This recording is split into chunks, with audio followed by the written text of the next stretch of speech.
Yep. Yep. Yeah. Oh, hit it. Yeah. Morning. I'd like to call the Executive Committee meeting Tuesday, November 28th, 2017 to order. Could I get a roll call, please? Mr. Tripp? Present. Mr. Washington? Mr. Legess? Mr. Vickery? Mr. Olthoff? Mr. Hess? Mr. McConnell? Mr. Scott? Mr. Snipes? Mr. Byrne? Present. Mr. Seroy? Present. Ms. Weber? Mr. Lear? Mr. Wheeler? Present. We have a quorum. Thank you. I have no request for public comment. We have no presentations at this time. Approval of minutes.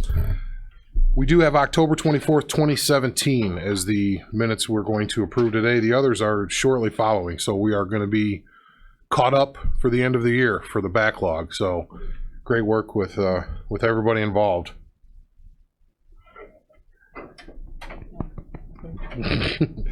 So I need a motion to approve the minutes. Mr. Hess, Mr. Byrne, all those in favor? Aye. Those opposed? Motion carries. Legislative, Mr. Lear, do you have anything to report today? Yes, thank you, Mr. Chairman. At the UCCI meeting that I attended, learned that the legislature has passed a bill and the governor has signed that will require for local officials sexual harassment training. We need to, at least at this point, do a resolution by January 15th, and at your instruction, I've been contacting the state's attorney's office, who will have a resolution ready for us by the January meeting. We can look at it at the December executive meeting probably, or wherever is appropriate. It makes sense. There is one other thing. We heard from the lieutenant governor, because she's in charge of a task force looking at the opiate crisis. And based on her presentation, I spoke to the sheriff. There's a program some counties are using called Safe Passage. And he says he's investigating this also. It may be one tool that we can use to help in some of the problems that are created by this crisis. Mr. Byrne? Thank you. Steve, is there any way you can find out if there's any grant money around? I was out Thanksgiving night, and we were out in Pembroke and patrolling, and the amount of volume of traffic coming in from Indiana is alarming. I mean, you would have thought the county fair was going on. It looks like there's going to be some federal money eventually flowing through. The first sum that has been mentioned in the national press is $400 million for the entire nation, which somebody suggested comes out to about $40 for Kankakee County. Yeah, I mean, because I talked to a couple of the deputies, and we talked about numbers, but what it would take to.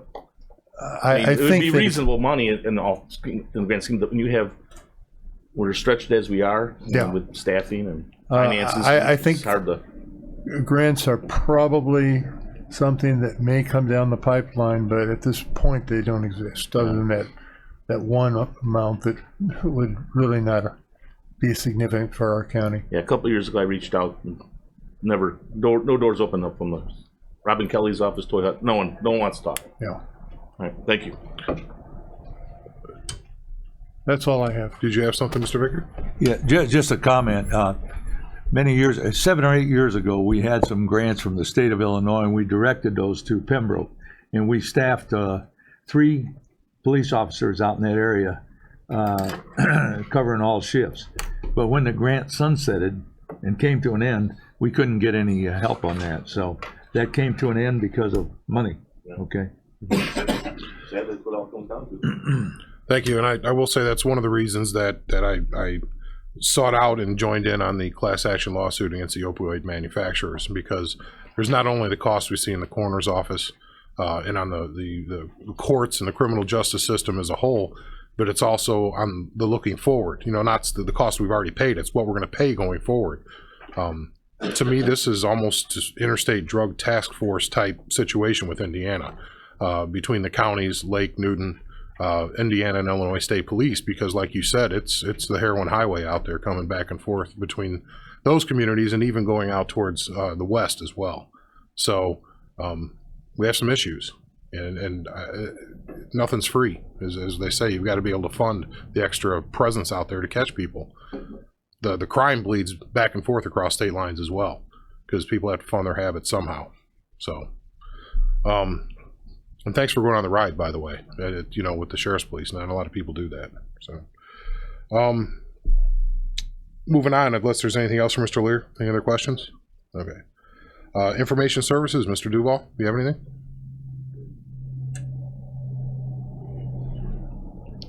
I'm gonna make him stand over there.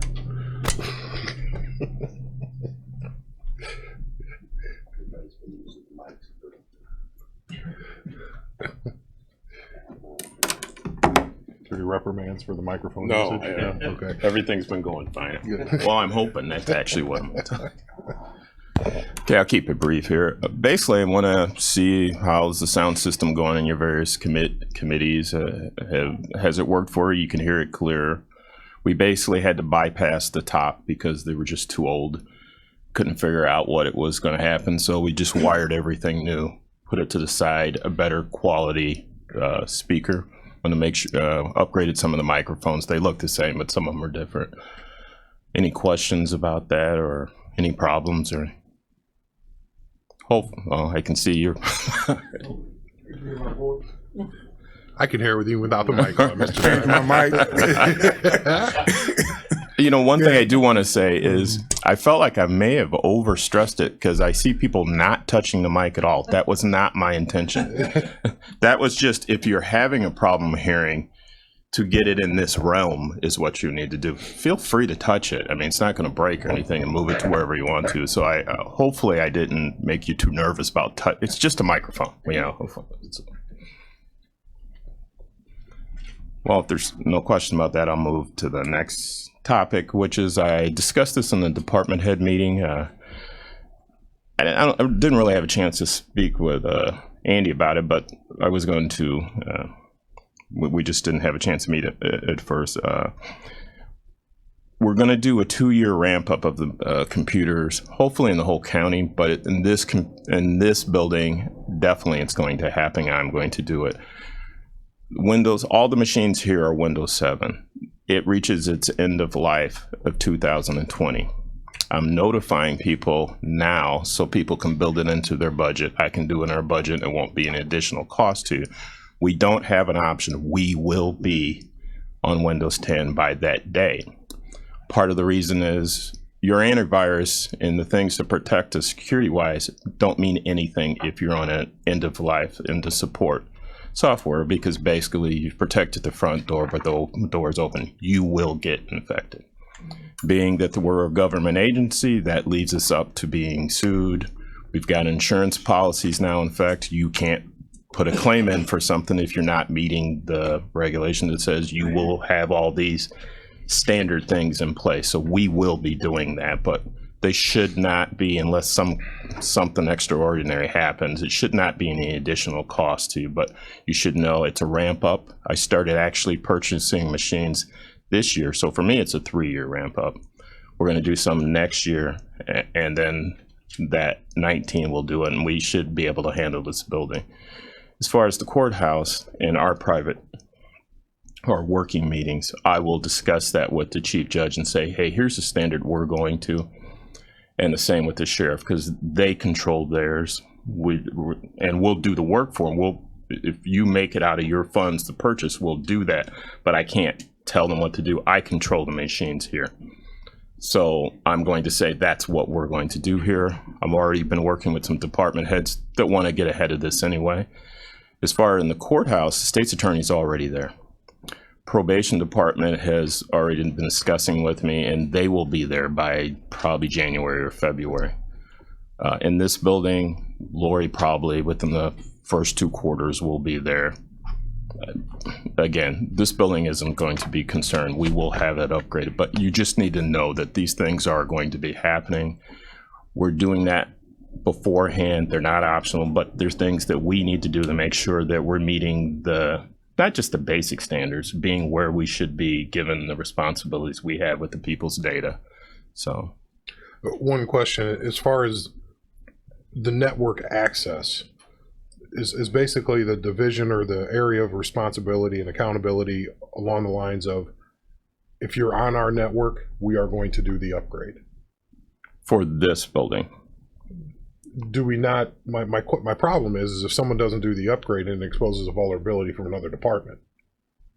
You see my point? Yes, exactly. That's why I'm going to heavily recommend over at the courthouse that they do it. I actually don't foresee it being a problem because Sandy and I have discussed it. And again, one of the reasons we can do it so efficiently is we're going to be using refurbished machines. This upgrade isn't a requirement because the hardware is not doing what it needs to. We just need to reach those requirements that make us safe on their daily transactions. So instead of spending $700 to $1,000 a machine, we're going to spend $250 to $300 a machine. You can see how that's a dramatic difference. And since they've passed upgrades so many years, some of them are 7 or 10 years old, it still will be a threefold increase in power of what they're used to. It will exceed anything they need to, so you're not hurting anything. And quite honestly, that's how we've been doing the servers, which are the heavy duty machines. For the last 5 or 6 years, we've been doing refurbished machines. So we have experience with this. There are some individuals that require new, more powerful machines. Luckily, almost all of those are out of a grant, so they don't come out of our pockets anyway. The planning department, GIS, Dell himself, they do things that the machines we're going to put in place when he has grants that pays for them. We've dealt with him. We've worked together over years. But you as a board, you need to know that this is what's going on. You need to understand its response. It's part of a plan that the board put in effect over a decade ago. We've got a little bit off of that because you had to. You didn't have the money to do that. But there's certain things you cannot get out of whack with, and that's the security aspects of it. In fact, we've been increasing that over the last couple of years. So, and it seems to me we have some kind of a requirement for our cybercrime insurance to make sure that we are on 10. Is that correct? Right. You could not place a claim in if you start off with something that you know you should have been done. Well, you can guess what's going to happen if you put in. Now, hopefully, we never ever have to place a claim, but it's the new virus that you don't know about that hits you. Okay. And the last thing I'm going to address, I need to be careful how I say this because I don't want to insinuate that you shouldn't ask questions. All the questions as a board, I believe, that you've been asking are actually excellent, and they need to be asked. They just need to have a procedure that they go through. One of the things that's been coming up, a question from some of the new board members, but not all of them, and some of the existing ones, was as the department heads and office people come and ask you for additional workers. The question that's been rightfully asked is, can we automate or do new software to save doing that? Well, what we need to understand is what you as a board and your previous boards have done. You automated the whole county 15 years ago. Every department is automated. Every department runs on some level at software. In fact, a pat on your own back is the reason that they were able to withstand the $8 to $10 million cut in budgets and the loss of personnel was because of the forethought that this board did to put that in place. There was no way, if it was a manual process, that they could have had that big of a cut not happen. Well, that was, when I came on the board, that was the board pushing through, not the departments requested. So that actually did originate from the board. And one of the things that happened this last year too is, as it goes on, we've made steps to make sure we didn't increase the IT items, but we didn't hit it. We didn't take away from it.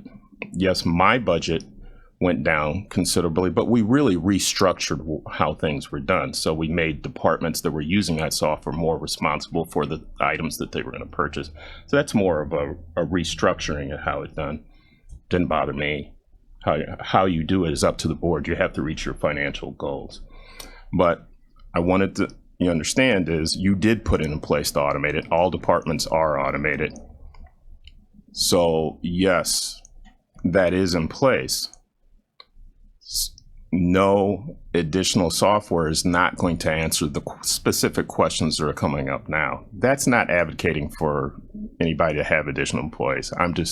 The questions were put out there. These are things you should know. You have done the steps that you needed to do. Are there more you can do? Potentially, when you have money, there are more things you can do. You have budget constraints that are limiting you, not from the want that you guys want to do. And the last thing is,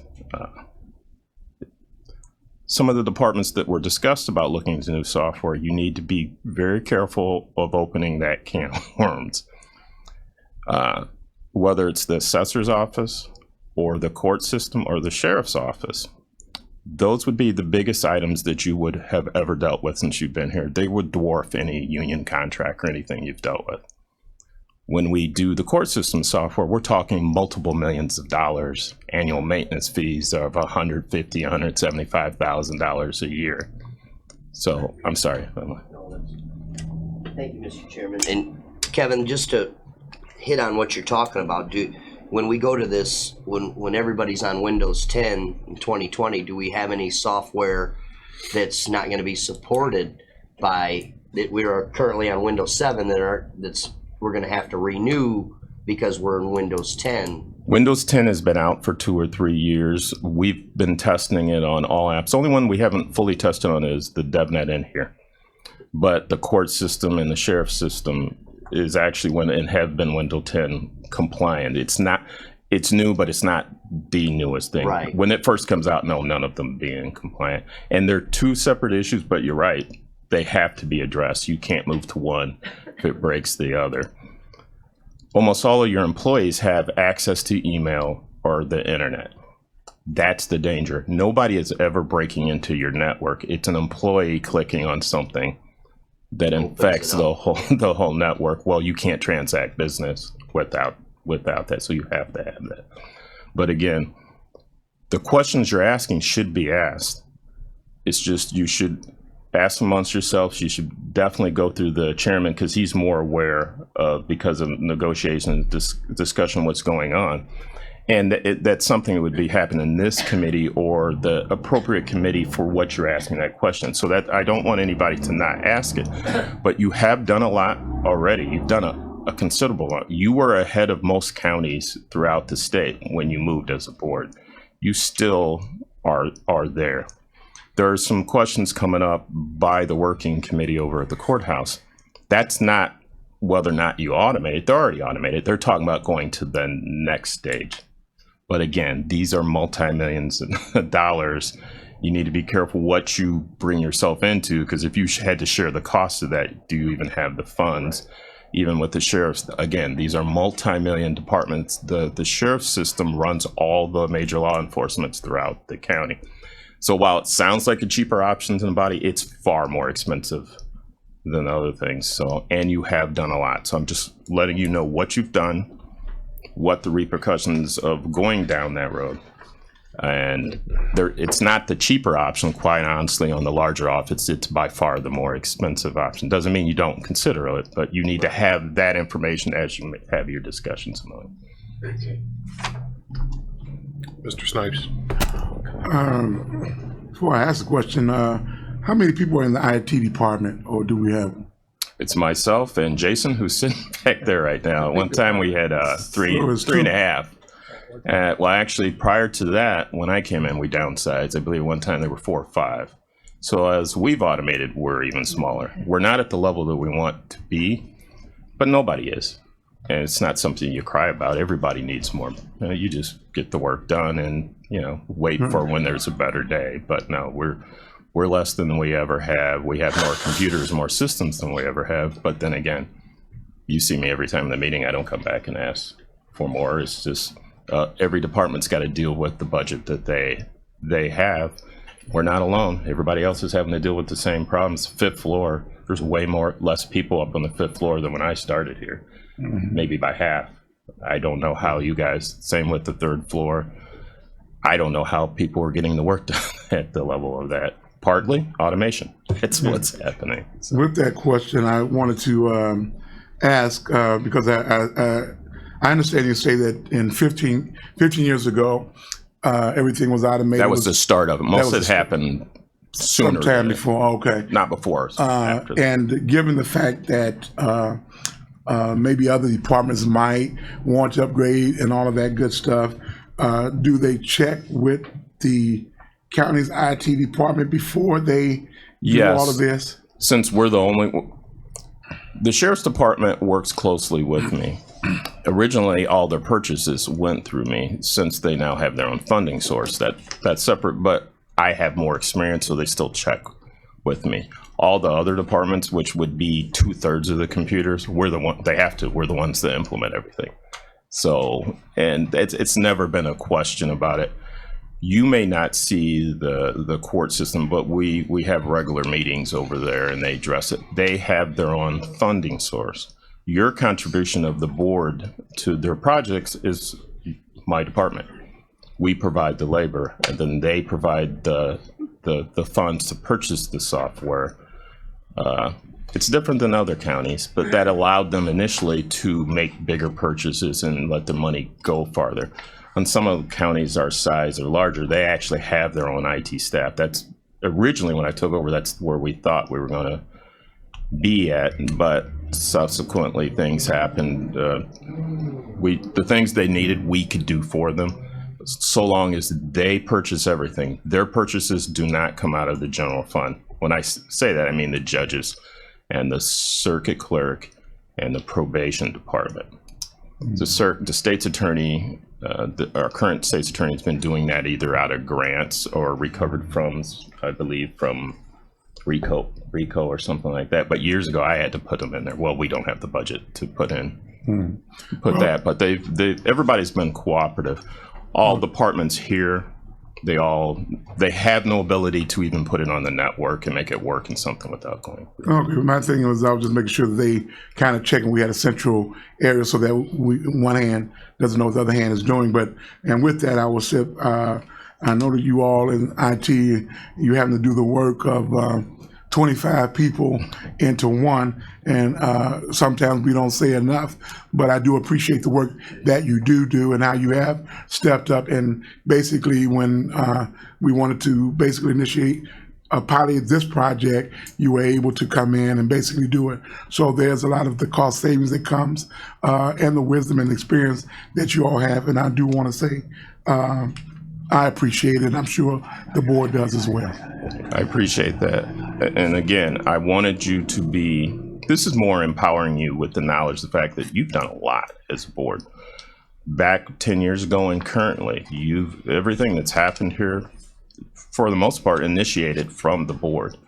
So it's not that you've not been doing something, you were ahead of the game as a board. So I also wanted to let you know it's not as simple as, well, can we do software for some things? In the case, it may be 5 times the cost of dealing with something else. So it's not that quick of a fix. So, is that okay? Yes, sir. That's all I have. Anything else? Thank you. Moving on, John Beavis, is he here today? No? The Health Department? Dr. Murphy, Schools, not here. Parting is such sweet sorrow. Michael Roof. Veterans Assistance Commission. Motion to approve his monthly report. Mr. Legess, Mr. Lear, all those in favor? Aye. Those opposed? Motion carries. Morning. Oh, here, I'll turn this on. Good morning. There we go. I can hear it that time. Well, I have to say that we started a new program in our department. We're calling it Homeless Tuesday. We're not the first VAC to start it. A couple other VACs throughout the state started this. There is a grant that is funded to nonprofits. Locally, it's Catholic Charities, Chicago Region Land Catholic Charities. They cover us, Kendall, Kane, Joliet, Will, Grundy, Iroquois. I'm sure I'm missing a county in there. But either way, SSVF stands for Supportive Services for Veterans and Their Families. It's money given to the VA for these nonprofits to help homeless veterans. And the good thing about it is, although by statute we can't help veterans with bad conduct or dishonorable discharges, they can. As long as they're homeless, they can help them even if they have a bad discharge. Get them into a rental or help pay for mortgage up to 6 months.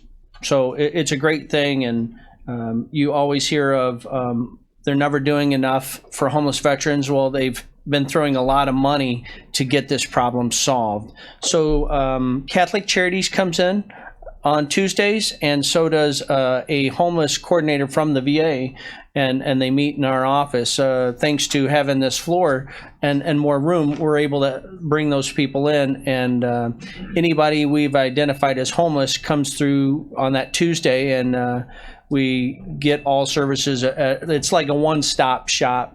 To help them as much as possible. We can give them hygiene supplies that have been donated through our office. We just got 500 pairs of socks that Will County VAC shared with us. They got 2,500. They didn't think they could get rid of those, so they gave us 500. So if you know any veterans need socks, we have plenty of socks. But it's a one-stop shop just to help veterans and their family. So that's been going well, and that happens this afternoon. We currently have 4 participants in Veterans Treatment Court, 4 now under consideration. I know the report says 5, but 1 has dropped off. They drop off due to the fact of lack of participation. While someone's going through the process of consideration, they have to show up to court, they have to go to probation. If they've showed a lack of interest, we just take them off the books after a long period, and usually it's a 2-month period. It's not like they don't show up once and we just kind of say you're not in the program. We give them ample time. I call them, I've left messages. We're trying to keep them in the loop to try and get them in the program. So that's unfortunate. We probably won't have a graduation probably until late spring, maybe summer. We'll see when that happens. I'm not sure. Other things to talk about on here is I was in Seattle for a leadership summit earlier this year.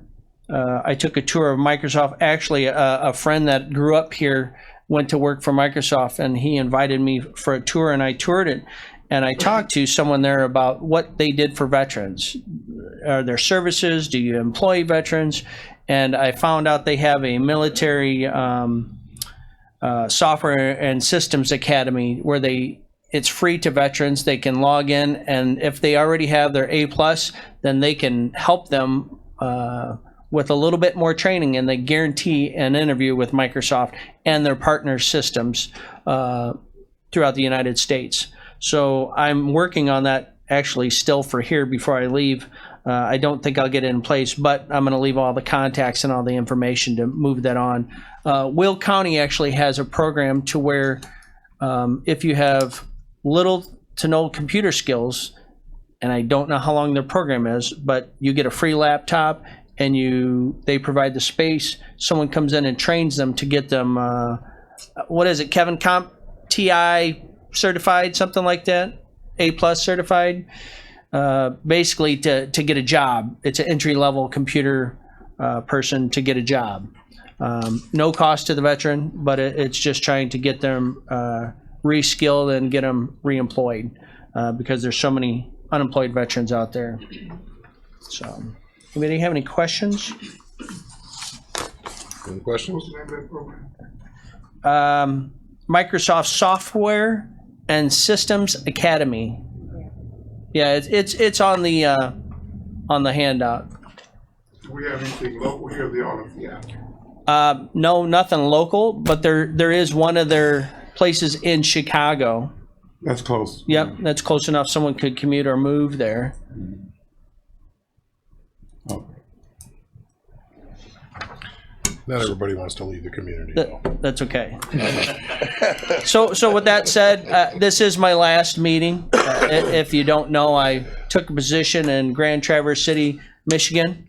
So the first of the year, my family and I are all moving to Michigan. I thank you for my time here. It's been great. I do enjoy a lot of people here. I'm going to miss the area. Again, my wife and I grew up here. Never thought of ever leaving the area after the military. Never thought leaving the area.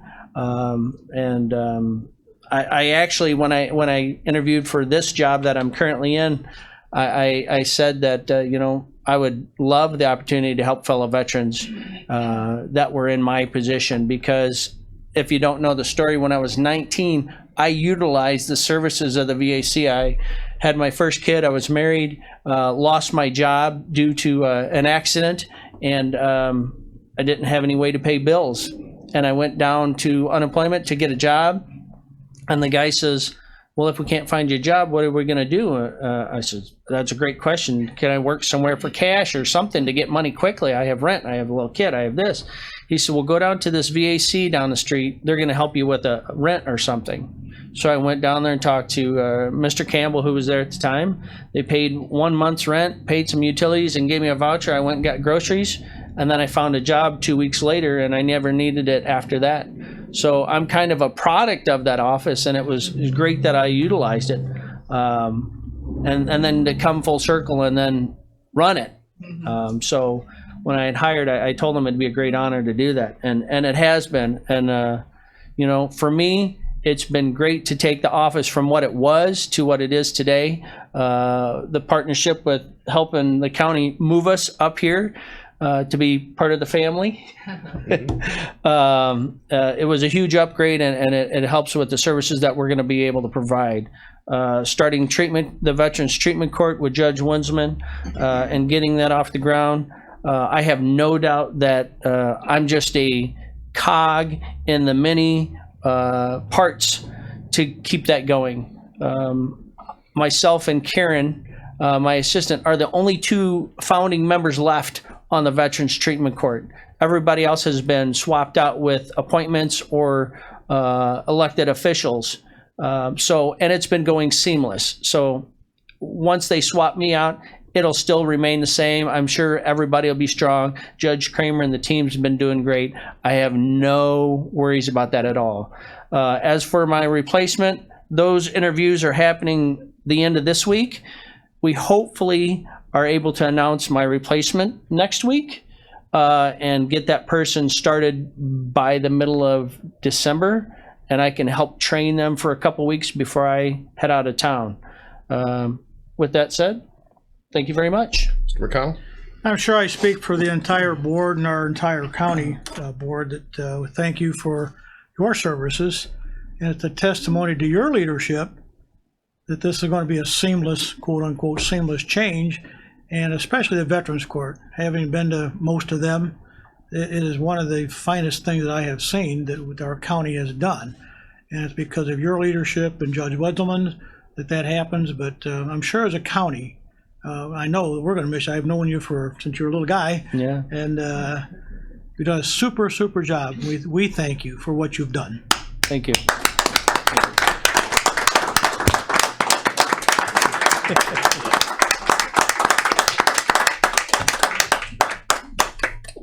Thanks, Pat. I appreciate it. So, Is there anything that Mr. Roos employees would like to say that they're hanging around the doorway? get back to Put work. you on the spot. Get back to work. Any- He's only a phone call away. That's true. I'm only 5 hours away. Everybody acts like I'm moving away, but I am. But so, I couldn't convince Thank you for everything. all right. Thank you, everyone. you. He's done. Moving on. Personnel HR issues. Lynn Mackin, she's not down here today. Go on to administrative issues, the appointments, reappointments, and such. Appointment of Stephen. Tell you what, I'll read them and then we'll do a motion to combine and approve. Appointment of Stephen E. Coy to the Ethics Commission. That's the former, just so everybody knows, it's the former police chief in Bradley. It's our final addition to the Ethics Commission to bring it up to 5. Reappointment of, yes, Mr. Hess. I think we ought to do the appointment and then the reappointments.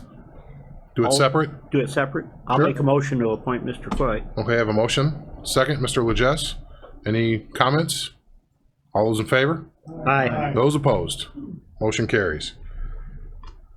Thank you, Mr. Hess. We'll do I'll read the rest of them into the record. Reappointment of Glenn, is it Ginder, to the BM Lewis Drainage District. Reappointment of Anthony Langloy to the Caravan Drainage District. Reappointment of Richard Hookstra to the Clawson Creek Drainage District. Reappointment of Michael Lambert to the X-Line Drainage District. Reappointment of Jeffrey M. O'Connor to the Gar Creek Drainage District. Reappointment of Jerry Hookstra to the Little Beaver Special Drainage District.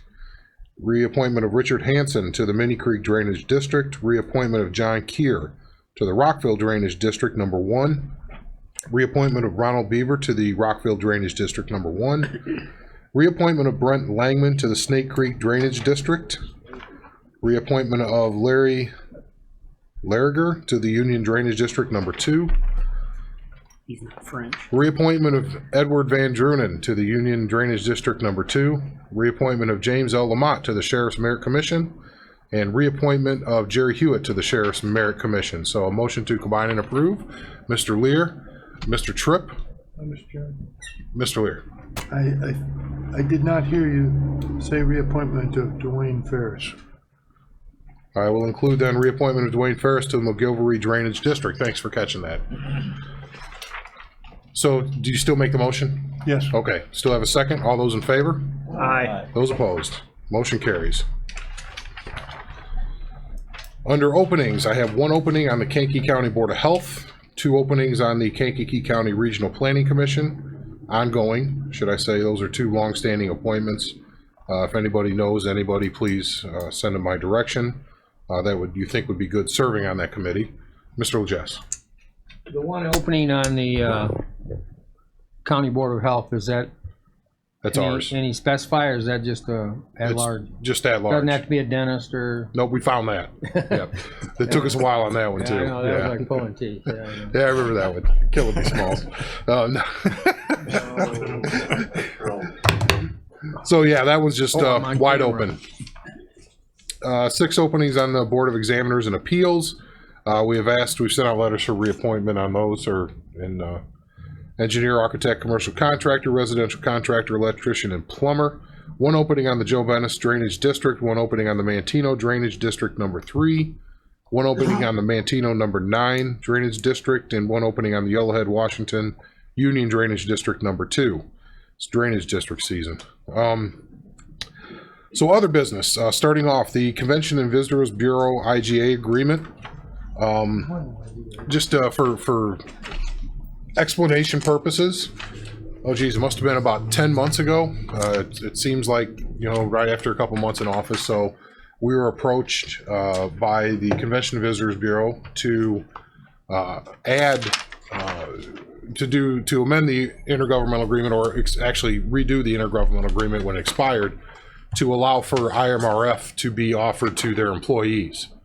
At that time, I listened to the position of the CVB. I went to our state's attorney, which is what we do, and we had them assess the legality from that side of things on using tourism dollars to fund IMRF for non-governmental employees. So at that time, after a thorough research on our state's attorney's part, they said they did not believe, and their official opinion was that was a proper use of tourism dollars, and they didn't recommend that I agreed with it, that we would get into that relationship. Subsequently, the CVB's attorney sent a letter saying that he had a different position according to that assessment, and so we sent it to the Attorney General's office, and it's been there under, I'm sure, constant review this entire time, but that's a long process. And so we need them to make the determination along one side, can a non-governmental unit receive governmental unit benefits? Okay, that's one question that is central to all of this. And it's kind of something I'm hearing that a lot of other CVBs are looking at to see what the answer is going to be around the state, obviously. You may have seen the article in the newspaper about this after Kankakee passed their version of the new IGA going forward. So that is a little bit of the history of why we're at where we're at as far as the discussion we're going to have today. The current agreement is set to expire on April 30th, 2018. And while I'm sure, you know, I'm not going to speak for anybody else, but I'm sure that we probably won't have an answer back from the Attorney General by that point. It could show up tomorrow, but I mean, we've got a lot of things down at the Attorney General's office waiting on an opinion on. So I received this about a week and a half ago, maybe 2 weeks ago. Looks like the red line version is on 11/14, so it's not that long ago I got this in the mail. It's an agreement to extend for, I believe, 6 months. I have to read it again here. Yeah, 6 months from April 30th on to extend the current agreement, which is the one we executed back in 2012, I believe.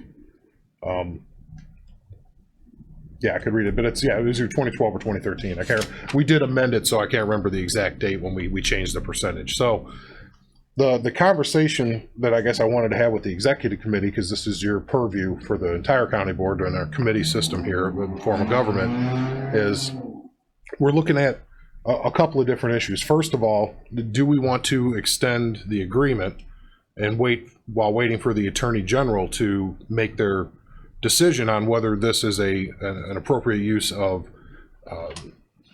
tourism dollars, if you will? Okay, that is one side of it.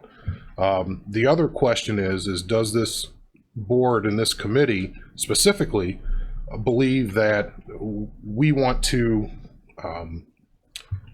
take on IMRF liability for non-government employees? That is a central question that I need to ask the board, because, you know, as you know, that, you know, we appoint somebody. Right now, we appointed me to be on the CVB board, but I think we're one of 10 or 9 members. And the way this is laid out, and I could go through point for point the actual agreement that has been put in front of us on what we would potentially agree to if, you know, we say yes, we'll let them on our IMRF. If we fund that, as far as buyouts and all these other stipulations, you know, things that go with that, the pension liability. The question that I need to, and I'm going to open this up for discussion to the board and get people's opinions on, even if it were deemed legal, would you want to have that liability extend to the county to cover off a non-governmental employee? That's what I need to find out, because the other municipalities have all agreed to this. But haven't seen their minutes, I haven't gone to their meetings, I don't know if this discussion ever happened, but it's my job to make sure it happens here. So I'll start off with Mr. Byrne, I guess, initial comments and questions. Thank you, Mr. Chairman. I'm going to make the initial motion to let this current agreement expire. For one, non-government employees, in my personal opinion, don't belong on IMRF. We need to be subtracting, not adding. We're dealing with staffing issues in the county where we're down to public safety is stake. I'm for one that would vote against this. I don't think we need to have a non-governmental entity could get a 403B or go down that venture, but I think right now in the fiscal shape of the county, we can't be adding on. So your motion is to? I'm making the motion to let the current agreement expire in April. Okay, there's a motion and a second, and we need to have a conversation first. Okay, Mr. Lear. Point of order, would that motion be appropriate, Mr. Chairman, because the current agreement is expiring whether we act or not. So I don't know that that motion is in order, because it expires anyway. Do not Now, extend, don't extend, make a motion not to extend. To take, that would be a different motion, but to allow the current agreement to expire. I see your point, actually, it's the language of the motion in itself that would be a So problem. could I change it to we do not extend the current agreement? For the sake of discussion, let's get it to that discussion Okay. point. So where is that you allow the change of that? Okay. Now, first, let's start this discussion, because I want to have a robust discussion on this. I want to have the opportunity for people to ask questions and know the ins and the outs. Mr. Legess. Isn't this 2 separate issues? IMRF is one, and then the agreement is another part of it? IMRF is central to the new agreement. It's not in the agreement, though, is it? I have the full contract right here that's for the new agreement. And which has not yet to be negotiated or commented on or anything in this whole time that we have been waiting. Well, for let me this. ask another question. If you let it expire, can you no longer collect the 5% at that time? We would for those facilities that are in the county. Why would we want to do that? The question that Well, I'm it wouldn't be asking, just the ones in the county, it'd be everybody, right, Brad? Because we collect for everybody, don't we? they could do their own. The CVB would not cease to exist. They would still have their IGA with all the municipalities. One thing I made sure of is before I got to this meeting is to have those legal discussions with the state's attorney's office, because if the board said that for the amount of liability we're assuming and for the few amount of revenue dollars that come from county only hotels and motels, and I believe there's 2, and I'm waiting for the treasurer to give me the exact amount of money. The liability we assume, my opinion, and I don't act for the board, I act on behalf of the board. My opinion is that we're assuming more liability than we're actually contributing to the mix. Okay, now again, I've got to get those numbers from the treasurer, but originally I was told it was just a couple. And so most of those are in the municipalities. And so the way this is written, I have some profound issues with the way this contract was put in front of me, okay? I'll tell you, and I can go through each one of those, but this wasn't to come here and negotiate a contract with the attorney from the CVB. It was to talk to the board about what the facts of the matter are. You know, you have the opportunity to extend the current agreement, okay? Or we can intend to let it expire and then we could work on negotiating what our new agreement would be. But central to that whole discussion is, do you believe that the county's taxpayers is willing to accept a non-governmental employee being funded on the liability side on IMRF? That is central to this discussion. That's what I have to ask the executive committee, because that's what we're really deciding here. It's not whether we want to be part of the CVB. I think we all do. And I think we all believe in the work that they do. And that the funding mechanisms, we committed to making sure they were funded. You remember, we're the ones who upped the tax with we had to vote here to do it. The question is, are we doing harm if we let this agreement expire and then everybody still does and they assume the liability on their own and we do our own thing minimally. So does that answer your question? I went around it, but I want to make sure I answered your question. The other question is, if we let it expire, do we still collect for everybody? No, we do not. That's one of the issues in this contract that I have a problem with, and it basically says that if we have to spend the time and treasure to collect on people who aren't paying, we have to turn over the late fees to the CVB. That's what it says in here. That all of that, I'm reading it right here. And so, there's other things in there that say that, we're able to be reimbursed for, our effort in doing those things, but the late fees would go to the CVB, where that's not their activities. Our treasurer's office and our state's attorney's office and the people to collect would be the ones that are getting those fees. So that's but again, I want to have those conversations with the CVB. We haven't had a negotiating session. I haven't got any calls to sit down and negotiate the contract. So when I receive this new agreement, I have to bring it to you to decide what you want to do. And it may be a combination of both. Mr. Lear. Mr. Chairman, the paragraph in the resolution before us says, whereas the units of local government are desirous of extending the term of the agreement under the same terms and conditions. Is that paragraph inaccurate?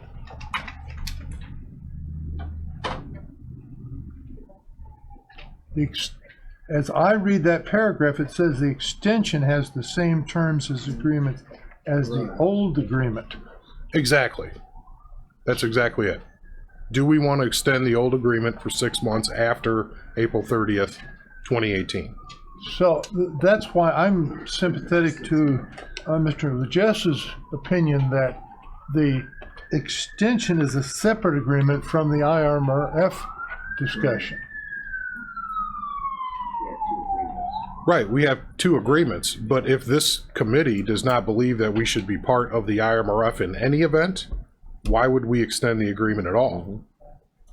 If this committee says, you know what? Okay, if that's what we're looking at. That's why we need to have the discussion, because why would we waste everybody's time and go through all these mechanisms if we think that a government employee or someone who's not a government employee should get IMRF. That's central to what we do here at the county, is watching people's money. Mr. Chairman, the reason I was waiting is because I thought that we would want to hear what the Attorney General said in terms of whether this was appropriate or not.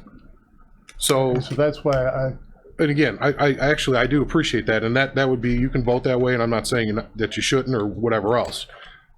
It's not just one employee. I've made that mistake here a couple of times. It could be all employees of the CVB, whether there's 3 or there's 5 full-time employees. Okay, we have no control over the hiring or firing of the organization or the staffing levels. So the other thing is that whether the Attorney General says it is legal or not, do we think it's a good use of taxpayer money to fund a non-governmental employee with liability of IMRF? That's what I'm getting at. And if we have to buy ourselves out, we have to buy out the IMRF liability as well. No way. So I make sure that we're all on the same page. I'm not saying don't do it. I'm telling you my concerns from a financial side of things and frankly a government side of things. I don't think it's a good idea, but that's why we have committees. And if you say do something else, then that's fine, Mr. McConnell. Thank you, Mr. Chairman. I would agree with you that I don't think we as a county would want to take on that additional liability, for one. 2, I think we ought to, if our state's attorney says we shouldn't be using tax dollars to do this, why would we even be considering this until we hear from the state's attorney in general? But I think this is not a good idea of spending tax dollars to do that and taking on, the other thing is taking on the additional liability. We don't have the funds now. What's going to happen when something happens and we got to spend a whole bunch of money on that? Why take that risk? They're not even employees. Mr. Seroy. Thank you, Mr. Chairman. So basically we have 2 agreements. One is an extension of the old agreement that does not include IMRF. Correct. That's what's in front of us today. All right. I have a draft of the other one. And then after April 30th of 2018, this new agreement, they would want to propose this new agreement with the IMRF included in it, I'm assuming. This would, the extension would extend that for 6 months. Okay. While we're waiting for the Attorney General. I'm assuming if the Attorney General were to come back in February, then people would want to get it together when this one expires. Because I would be in favor of extending the old agreement as is, but not in favor of an IMRF agreement going forward with the Visitors Bureau. Okay. Funding of leave it as how they've been operating. I can deal with that part of it, but I cannot move it forward into a more costly endeavor for the county. So you're to summarize, it's more like a tread water. Let's see what happens, and when something happens, you're saying vote no to this motion and let it revote to extend while everything kind of settles out and we figure the lay of the land. Yeah, is that what you're saying? I would think it would be bad publicity for the county to not have an agreement with the Visitors Bureau at the time, so any kind of agreement other than what's going to cost us more money, I can see we should vote for, but I'm not in favor of supporting an IMRF per whatever their employee might eventually be. I'd like to see that bureau grow, and if it grows, that could be really costly for the county. That's right. Sure. And to your point, I think there's issues with the current agreement as well. Okay. There used to be stipulations in there where an appointing agency could call up and get financial information anytime they want. I did that and was told it had to be ask the executive board if I can get the financials of the CVB. Okay. I have a problem with that. Well, if they're not cooperating, Well, no, they cooperated afterwards. I'm just saying those used to be part of the old agreements because I looked them all up. Okay. There's things that aren't in the current agreement that were there before. So, and again, I didn't want to come in this half-cocked and let my own personal opinions about unfunded pension liability dictate the conversation, okay? I kind of did the homework back then and now. So I'm tempted to agree with what you said. We don't necessarily have to, just let it expire. We could use this time between now and April to find some common ground. Yeah. But as it's been put to me and now put to the Attorney General, every other municipality in Kankakee County has approved this, except for us. So I just don't personally feel we should approve it as it stands right now. So again, Mr. Snipes. Oh, wait. Before I speak, Mr. Snipes and then Mr. Lear. before I ask my questions, and I hear you saying April, but in section 1 where it says extension, it's saying October 31st, 2018. That's more than 6 months. That would be the new 6 months after April, where's the current? So if you do nothing, it expires in 6 months, but it gives you the opportunity to talk and come with a renewed application. Hopefully the Attorney General will respond by then. If not, what they're requesting is an additional 6 months. So do we have to really vote on it now, or can we look back at it after the first of the year to see if we got the necessary information? I have no objections to the extended agreement, but there's a caveat where I am concerned as to the opinion of the Attorney General as it comes to IMRF. And I preface that because when I was in the city and I saw them, they said they can enter and exit when they want. However, that's not the Constitution. If you enter, it's very difficult to exit or whatever as far as that's concerned. So it is important that we look at it before we jump into it. That I believe wholeheartedly. If you don't have correct information, you'll use your imagination to internalize misinformation. And I'm believing at this particular point in time, we need to be cautious when we tread those waters. As far as extending the agreement, if we want to, the amended motion could be to extend the agreement to October, if that gives us the time, but with the caveat that it be prefaced upon the opinion of the Attorney General and then the county board as to whether they want to take that leap as far as enjoining non-employee government employees into an RIF and then take that lead on. I mean, if you do, then it can open up the can of worms to others as it goes down the road, but it's something that the board would have to consider. And because we are going to have a meeting of the whole, I believe, tomorrow, or is that mean council? That's a full board meeting tomorrow. Yeah. Full board meeting tomorrow, right. Yeah. So that meeting of the whole tomorrow, wherever, it's going to be really the decision of the county board. And if it comes from this committee, I would need the pros and cons. I want to hear from the Visitor Bureau, and I want to hear from all the county board members. I want to hear from the state's attorney before we ever make that kind of leap. But to just vote upon it today, unless there was some urgency, of which I see not, I think that this should be more informational. And at some point, we need to get the Visitor Bureau to kind of say what they have to say, and the county board members can ask questions to make a more informed decision. And then what you have to say, and then if that Attorney General decision do come down, then we can internalize that information and move forward as far as that's concerned. So I'm wondering if we're putting the cart really before the horse in just coming. I think it's more, I would prefer it to be more informational without having to move until we hear from both sides. Well, you or have all sides. And so the I guess the horse before the cart on this is, do you want to extend this agreement? And I am asking you to consider whether we want to extend it past April 30th.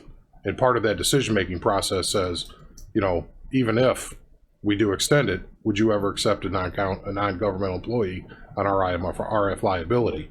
That is the motion in the second that's on the floor. So if that fails, then we could circle back around and go another matter of take no action. Let us talk about it in a more, presentation-oriented situation.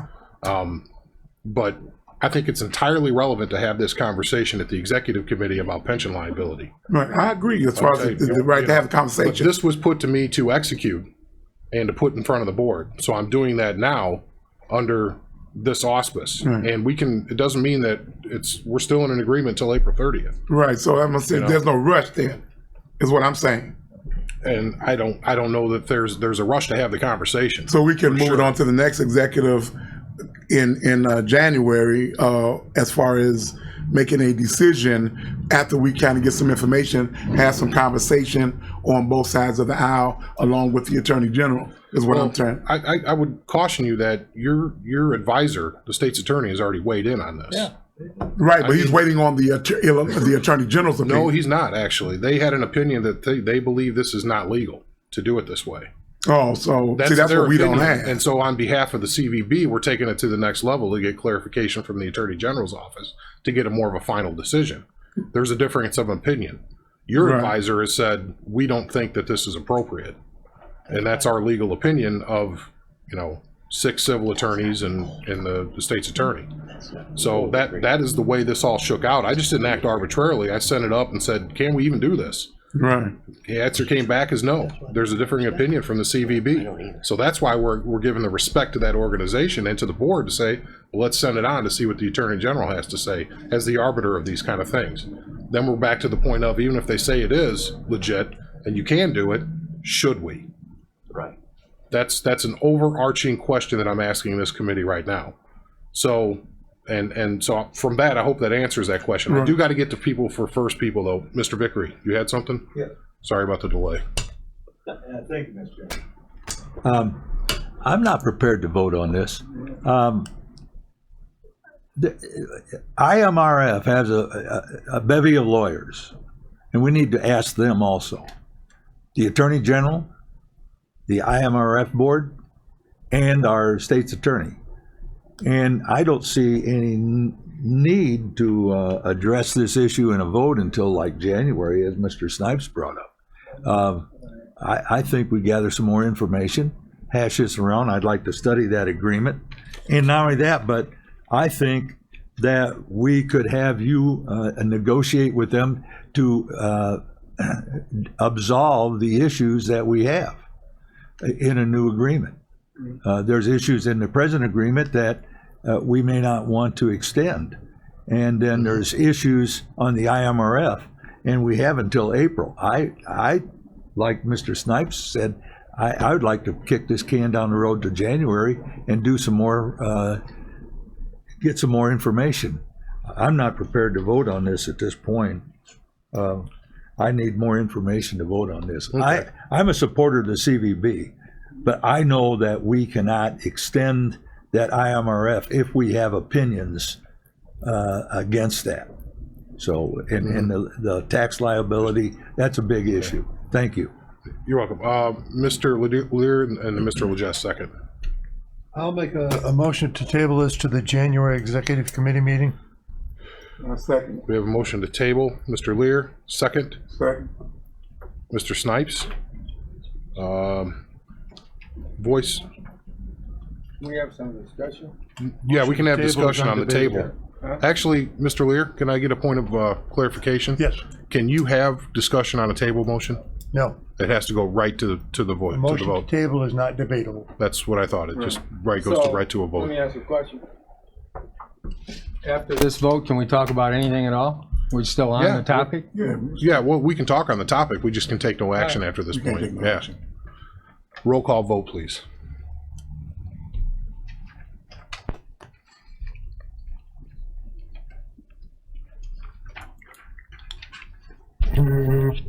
Mr. Tripp? Aye. Mr. Watt, oh, sorry, Mr. Okay. Mr. Vickery? Aye. Mr. Hess? Aye. Mr. McDonald? Mr. Snipes? Aye. Mr. Burns? Nay. Mr. Seawright? Aye. Mr. Weber? Aye. Mr. Lear? Aye. Mr. Dillon? Aye. So we'll bring this up at, I think it'd be appropriate if we bring it up, seems like Q1 in January. January, Yeah. That was the motion.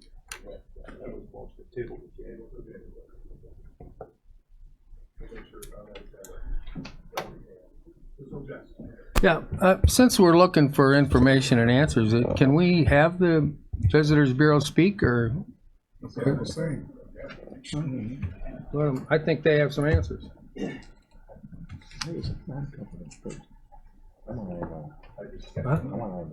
One question. We don't work enough hours.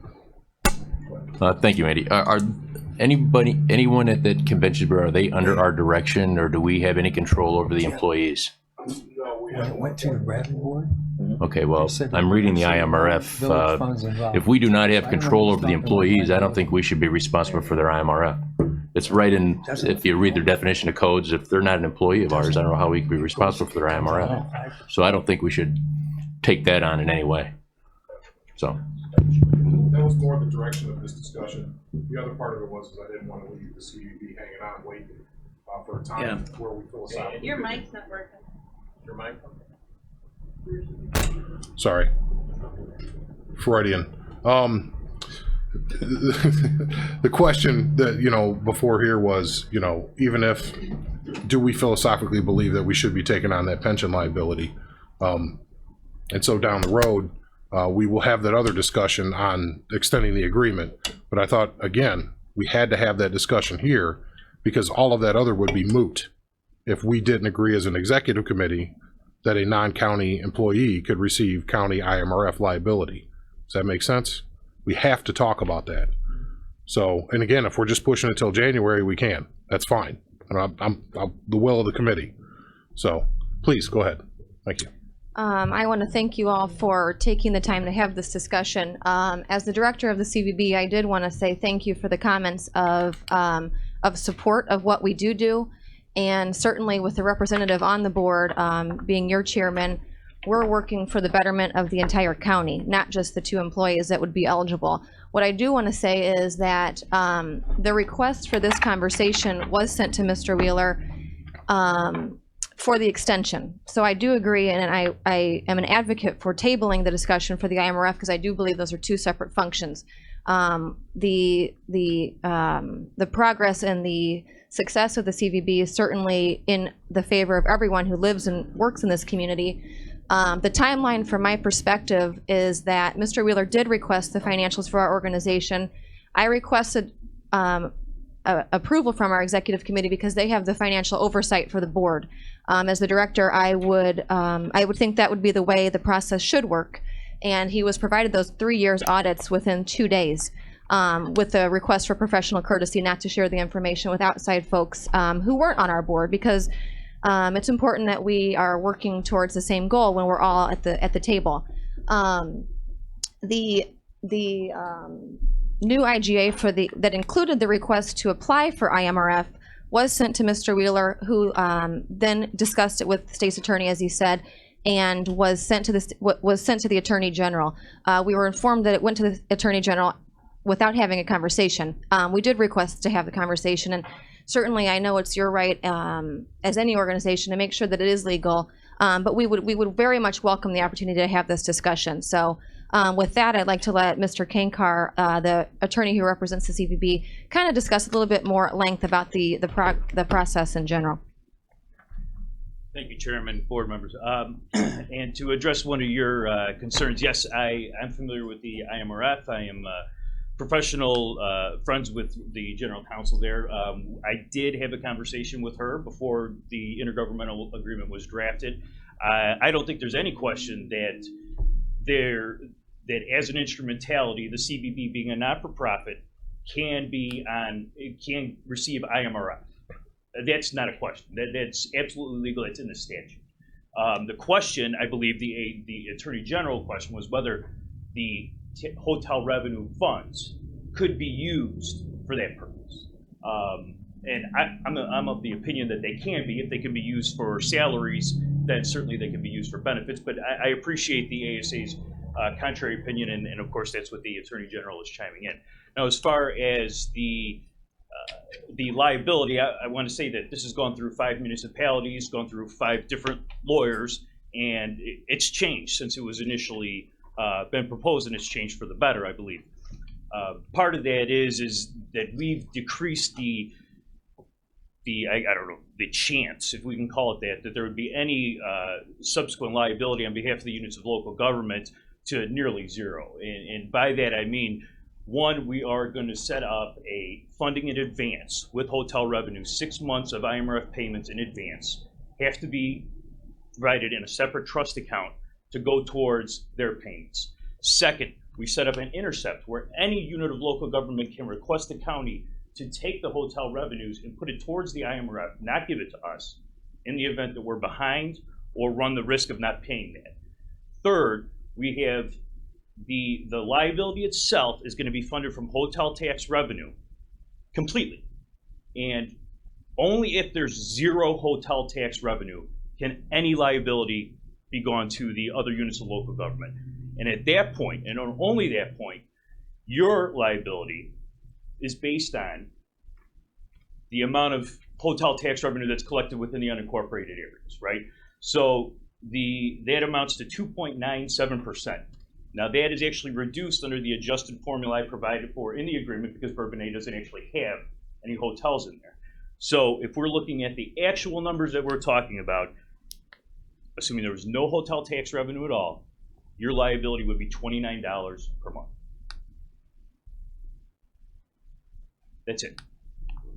Mr. Seroy? Sorry, go ahead. I had a question for you. Thank you, Mr. Chairman. Thank you, sir. Could the hotel tax income be used to fund 401k pensions or anything privately? Sure, absolutely, yes. Okay. Yeah, but again, there's different benefits, and with IMRF than there are with 401ks, and frankly, it's the investments are better. There's more money. It's pooled. I know. I'm a private investor too myself, so I understand. Absolutely. All right. Thank you. Good question. So yeah, and ultimately we're asking for the extension because we want to see what the Attorney General would say, and then at that point we expect some conversations and negotiations with the agreement. That's absolutely. We had that with the other units of local government. We expect that here, but we understood that the county was waiting for the AG, which is why we went to the municipalities first, because we wanted this takes a while.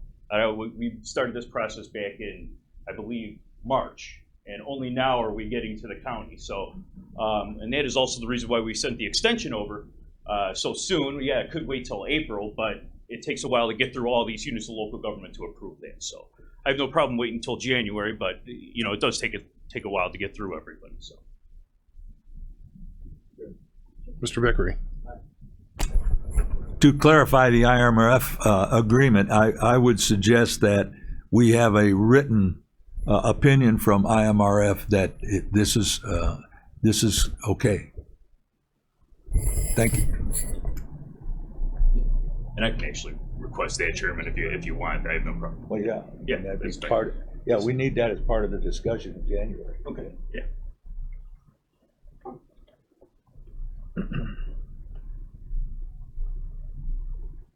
Someone else? Mr. Snipes? Oh, sorry. I'll get to you. Sorry, Mr. Byrne. Hold on just a second. All right, Mr. Byrne. Yeah, thank you. Thanks for coming. To piggyback on Mr. Seawright, now being a nonprofit, you would utilize a 403B. Why not use a 403B for that? I work for a nonprofit hospital, and we have a 403B. If in fact a nonprofit employee can use IMRF, why can't I go and get IMRF? Well, because your membership, and this is what we're talking, your membership isn't limited to units of local government. Okay. And there's no tax. You're not tax backed. I don't know what. Yeah. Well, I'm just saying because I know, speaking as an elected official who I know can tell you what my constituents are going to say. Yeah. And talking to them, they're not going to be in favor of something like this. Well, and that's, we're looking at ways. I mean, start from Springfield down to here. The main problem in this whole state is the pension problem that no one wants to address. But my opinion is we should be subtracting. We should be adding on to pension risk. That's just my own opinion. Yeah. The IMRF is not the problem. No. It's the fire and police. Teachers. Mr. Lear. I think one of the great difficulties is information here. There is a huge difference between the pension problems the 5 state pension plans have and IMRF. Because some of us on the board were for a while under IMRF, I received the IMRF newsletter. IMRF is a a pension program that is funded at 90% approaching 100%. So that now there are some potential issues in terms of the future of IMRF. I'm aware of that, but at the same time, I think we need to be very careful not to lump IMRF with the state pension plans. They're not the same issue, and a defined benefit program can work very well if it is properly funded. The IMRF has demonstrated that by their behavior. So I would hope that the board would be conscious of that difference. Mr. Snipes. And again, a lot of times I like to err on the side of caution. I do know that our bicentennial is next year, and so you definitely want to be a part of that. There's an old adage in law, if you don't have the law on your side, argue the facts. If you don't have the facts, argue the law. And if you don't have either, just argue. But what I like to see, since I know you have your research, your data, if you can provide us what they call a synopsis sheet, basically outlaying your points and basically your research, I think that it would be appreciative to the board. IMRF is a secured thing, so I understand why individuals want to get in. I am an IMRF. I know the president was with them some time ago, so I do understand. But what I don't, the issues that we have, and the reason that I wanted to table is because without good information, you can make a decision that can come back and bite you. And so therefore I got to make sure that's not only in the interest of Robert Ellington Snipes, but in the interest of the constituents and for the county. So therefore, even though I hear your side, state's attorney side, both of you all agreed, let's take it up to the AG side. And so therefore, to make any rulings or any decisions without that information would probably be counterproductive on our part. But I would appreciate a sheet outlining, just giving us a brief outlay of your support, why you think this is, or whatever, and then we can shuffle through the pros and cons and come up with a more informed decision, hopefully by January, or start the ball to rolling, one way or the other. Yes, sir. No problem. Anyone else? To your point, I've asked the county chamber and the CVB to spearhead the bicentennial here. So we have a meeting tomorrow to discuss that. So I don't want to confuse my belief in the good work and my distaste for the taxpayers funding a non-county employee's IMRF contribution. Okay, I have to draw the distinction there because it's not personal.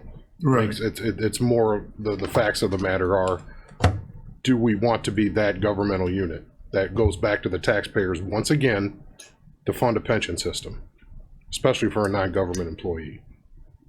Okay, one that's not subject to FOIA. You understand my points?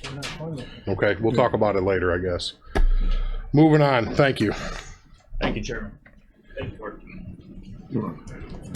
Let's see here. I have a resolution authorizing a motion and amendment of downstate operating assistance grant agreement. That's not financial. It's the last page in your packet. Just a formality that we have to do for our bus system, the rural bus systems things. Do you have anything to add to that, Jeff? All I would add is that we actually had a resolution approved back in April, but because it wasn't the exact language that they supplied us with our agreement, I had to bring it back because they're very strict on the resolution that we approved for the agreement to be exactly what they give us. The resolution that was approved was the same as the FTA grant that we received, but for whichever reason, the federal funds and the state funds have different language in them. So we approved two resolutions with federal language, but they need one with federal and one with state. So it's, yeah.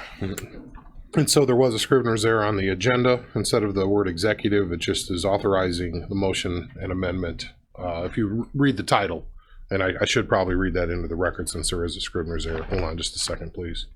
I believe they mean the county executive. That's what I think, but Resolution authorizing execution and amendment of downstate operating assistance grant agreement.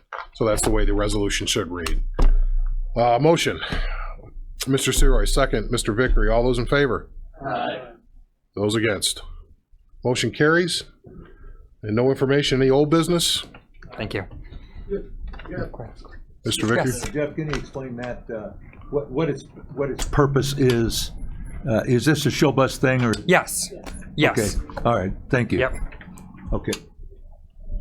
All righty. Anybody have any old or new business? I have some new business. Mr. Seroy? Thank you, Mr. Chairman. I was hoping in our packet we would have an opening for the St. Anne Fire Protection District. They had a trustee resign, Tom Case, and they wanted an appointment of Ralph Mercer, and I think all the proper paperwork is coming to your office just to make you aware that the resignation was immediately of Mr. Case, and they would ask for your blessing for an appointment of Mr. Mercer. I think I've got to announce it. What I can do is announce it at the full board, and then we can move it to the appointment as executive. Okay. Then it would have to be approved at full board. That doesn't mean you can't go to the meetings, but he probably couldn't vote. Right. Okay. Thank you, That sir. makes sense. No problem. All right. Let's say no old or new business. Motion to adjourn. Mr. Legess, second. Mr. Hess, all those in favor? Aye. Those opposed? By the way, in your packet was a letter about the bicentennial from the governor's office. That's a little bit of the explanation of when that is.